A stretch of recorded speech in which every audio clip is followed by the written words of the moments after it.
এই কে রে, ধর ধর। মা ওঠো, বাবা ওঠো, দেখো আমাদের পাকা ধানে কেউ আগুন ধরিয়ে পালাচ্ছে।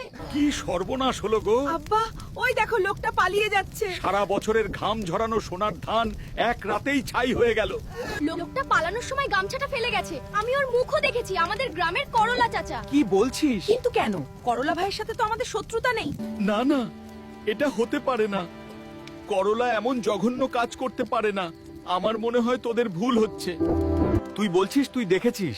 যদি করলাকে তোর সামনে আনি, তুই চিনতে পারবি তো? হ্যাঁ পারবো, তুমি সামনে আনো, আমি ঠিক প্রমাণ করে দেব।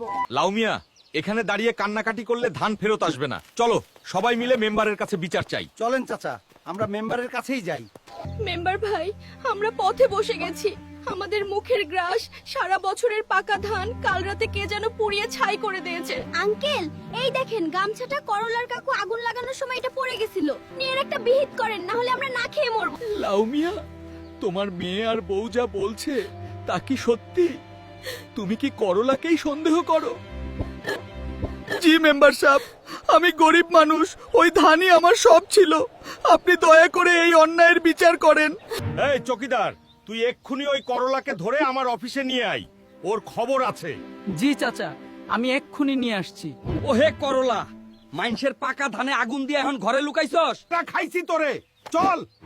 মেম্বার ডাকছে। আরে ভাই, আমি কিচ্ছু করি নাই। মিছা কথা কবি না একদম।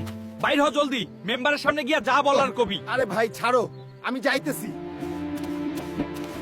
চৌকিদার ভাই, আমারে বাঁচাও, আমি কসম কাইটা কইতাছি, আমি কারো ধানে আগুন লাগাই নাই। চুপ কর, তোর গামছা লাউয়ের মায়া সব প্রমাণ দিয়া দিছে। এখন জেলের ভাত খাওয়ার লেগে তৈরি হ।